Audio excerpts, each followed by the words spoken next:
Mawiomi. Sanke Wida Haswagan. Wida Bat Deben. The spirit of peace and friendship. Our treaties are based on those basic words. The annual General Assembly is the gathering of all the First Nations from across Canada. The National Chief and all the chiefs of all the regions, and also the youth and the elders and the spiritual people. Over 1,300 delegates focused on the health and well-being of their people. Tons and tons of meeting in different caucuses. I'm hoping to get more of a sense of unity out of this session. The resolve of the chiefs coming together in Mi'kmaq territories here in Moncton, absolutely outstanding. It's an incredible opportunity for our First Nations communities in New Brunswick and PEI to showcase who we are, what we have to offer, and the opportunities for the future. We can't change the past, but the future is ours.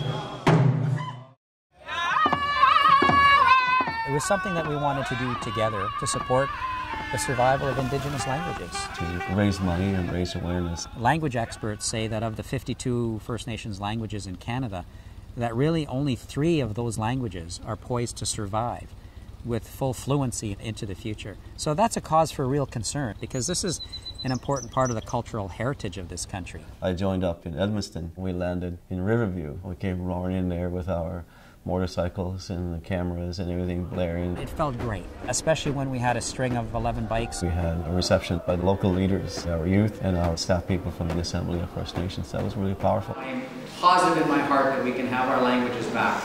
No matter what the challenges that we run into, including tough weather. This is about the persistence and resilience of First Nations. We know that the historic policies of the residential schools was to take languages away. My father told me of seeing children as young as 5 and 6 in the school where he went, having their tongues pricked with pins when they tried to speak the only language that they knew, which was their native tongue.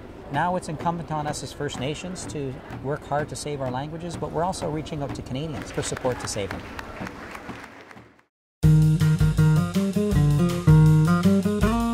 Today we're having the very first Indigenous Action 5K fun run. It's to create healthy communities. Getting together, not just to see one another in shorts to see what we look like. When we get out for just a 5-kilometer run or a walk, it's about saying that we can get up and do something for ourselves. I set a personal goal, and I've been doing a program all by myself and listening to a podcast and a trainer in my ear. Seeing everybody here, it gives me a lot of hope and excitement. As a people, we're coming out of a time of a lot of trauma and a lot of issues, and our young people are looking to all these leaders to show them how to do it.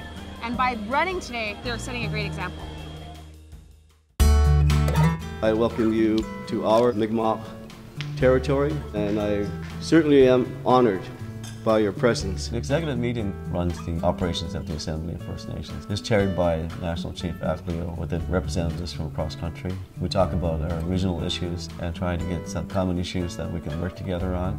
I thank Regional Chief Augustine for hosting this great event. Already it's shaping up to be a fantastic gathering. We'll have good news for our people when we go home.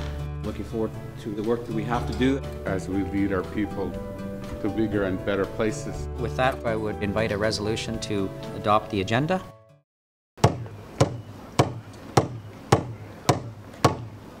Welcome to New Brunswick. Welcome to Fox Creek. Enjoy yourselves. We thank the great spirits that we can play and enjoy the gift of life. All of you are Desawatonoks. You are now all brothers. Engines, start your engines. Get on your carts and away you go. There they go, there they go. I very much enjoyed the golf tournament. Beautiful golf course. Weather was great. I'm here with my 3 sons. We're starting to get the hang of it and we're having fun.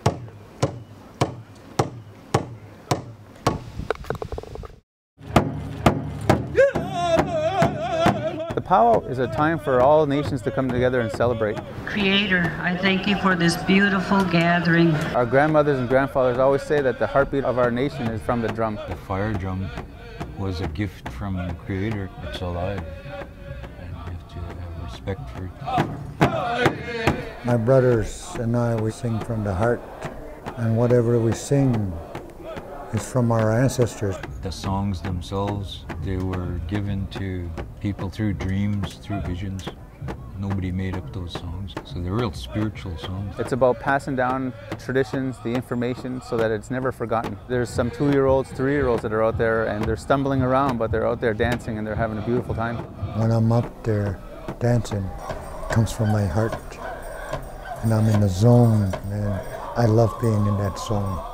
The feeling can be so powerful that it'll bring out your tears, your emotions. It's a good feeling, because it's life.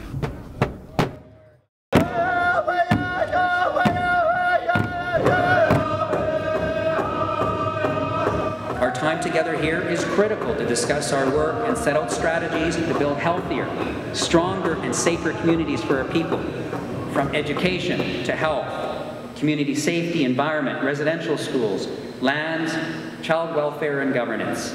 We will not be pushed back. My role, as I've said time and time again, is to open doors or kick them down if I have to. Our conversation with Canada will continue until we eventually find ourselves with a willing Crown partner to implement all elements of treaty. We're staying focused on doing everything we can do to work with First Nations to improve the well-being of people in their communities. We are not and we will not back away from the fight for our rights and the fight especially for our children. I look forward to the days ahead, to our reflections and deliberations to set the course forward together. Tlecko, tlecko. Thank you very much. 1, 2, 3, 4. Tonight is all about the chiefs of New Brunswick and Prince Edward Island. The work that they do as men and women, the spirit of the job, what it does to your heart, what it does to your soul, and what it does to your body to be involved in this kind of work. Every day, when we make a decision, it's all about saving lives. Think about that when your heart is breaking and days you feel like walking away. The Great Spirit chose you to be a leader of your people. I don't look at it as a job because I enjoy it so much.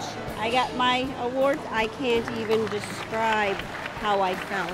I didn't really think about the accomplishments I have done in my community until that moment, and I thought, wow, I have accomplished a lot. It made me feel proud. I'd be really honored, privileged of you to help me give a real round of applause for all his decades of dedication to the people of Atlantic Canada, our family. He's a great-grandfather, a grandfather, a father, and a great husband, a great leader, a great role model to people.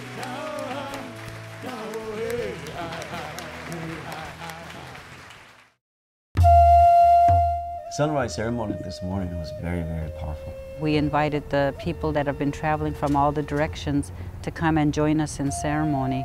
And so each day is better when you welcome it in a positive note with prayer, and especially when it's communal. When you first enter the circle, you feel a very strong, powerful, overwhelming emotion.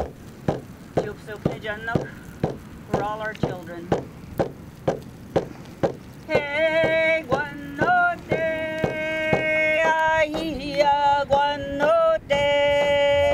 A sacred fire has been lit, and so that's why I invite people to share their thoughts, their feelings, their gratitude. Sometimes you say it, and you say it with your tears.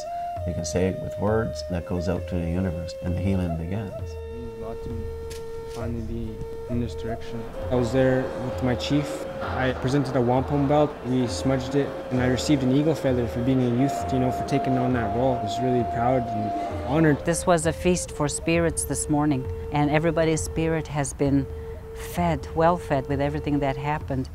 It was incredible.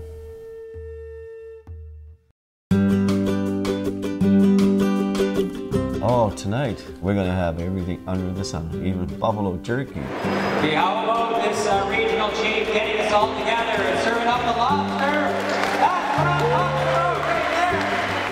There's a Mi'kmaq and Malachite and Passamaquoddy and Acadian culture. So we took all those things together. And just put something a little bit of a different twist on it. Thank you. Enjoy the rest of the evening. Tonight we're serving Atlantic lobster. We got mussels, we have scallops, we have shrimp. And clams and oysters, every seafood that you can find in the Atlantic. it's on the menu. Just a whole array of different foods from the area. I could smell the food and I'm really waiting to sit back down and participate. Sit back and listen to this great music. You'll really, really enjoy it. So once again, thank you.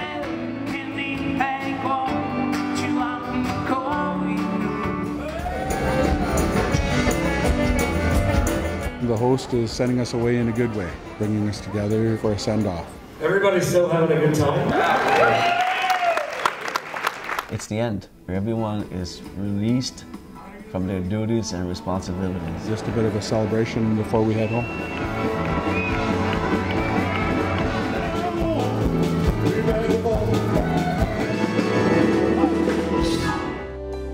I got to ask questions, you know, I got to voice my concerns and realize I have a voice and that they recognize that voice. I have had such an amazing time, absolutely amazing.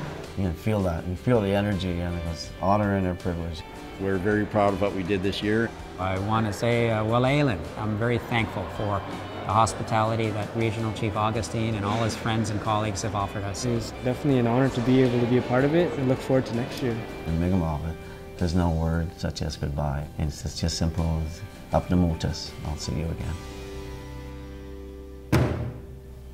Up the motus.